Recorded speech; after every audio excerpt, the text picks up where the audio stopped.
विष्णु पुराण हिंदू धर्म के 18 महापुराणों में से एक है, जिसमें भगवान विष्णु की महिमा, सृष्टि की उत्पत्ति, देव दानव संघर्ष, धर्म और कर्म के गूढ़ रहस्यों को बताया गया है। आज मैं आपको विष्णु पुराण की एक ऐसी कथा सुनाने जा रहा हूं, जो न केवल प्रेरणादायक है, बल्कि जीवन की सच्चाई को भी उजागर करती है।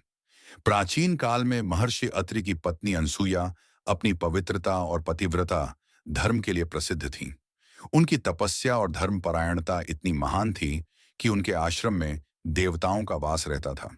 उनकी प्रसिद्धि इतनी बढ़ गई कि स्वयं माता लक्ष्मी, पार्वती और सरस्वती चिंतित हो गईं कि कहीं उनकी पतिव्रता का प्रभाव उनके पतियों भगवान विष्णु, शिव और ब्रह्मा पर न पड़ जाए।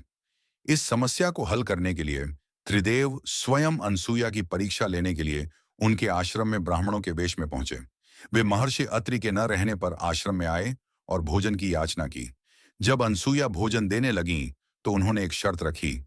यह सुनकर अनसुया स्तब्ध रह गईं, लेकिन उन्होंने अपनी बुद्धिमत्ता और शक्ति का उपयोग किया। उन्होंने अपने तपोबल से त्रिदेवों को छोटे नवजात शिशुओं में बदल दिया और मां की तरह उन्हें प्रेम पूर्वक भोजन कराया। जब यह बात माता लक्ष्मी, पार्वती और सरस्वती को पता चली, तो वे घबराकर अनसुया के पास पहुंची और अपने पतियों को वापस अपने वास्तविक स्वरूप में लाने की प्रार्थना करने लगीं। अनसुया के सतीत्व के प्रभाव से त्रिदेव अत्यंत प्रसन्न हुए और उन्होंने उन्हें वरदान दिया कि वे एक ही संतान के रूप में जन्म लेंगे। इस वरदान के फलस्वरूप अनसुया के पुत्र दत्तात्रेय अवतरित हुए, जिन्हें त्रिदेव का संयुक्त अवतार माना जाता है। यह कथा हमें सिखाती है कि सच्ची निष्ठा, भक्ति और सतीत्व में इतनी शक्ति होती है कि स्वयं देवता भी इसके प्रभाव में आ सकते हैं।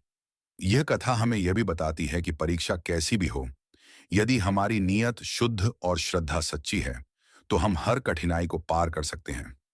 विष्णु पुराण केवल पौराणिक कथाओं का संग्रह नहीं है, बल्कि यह हमें धर्म, कर्म और सत्य की राह पर चलने की प्रेरणा देता है।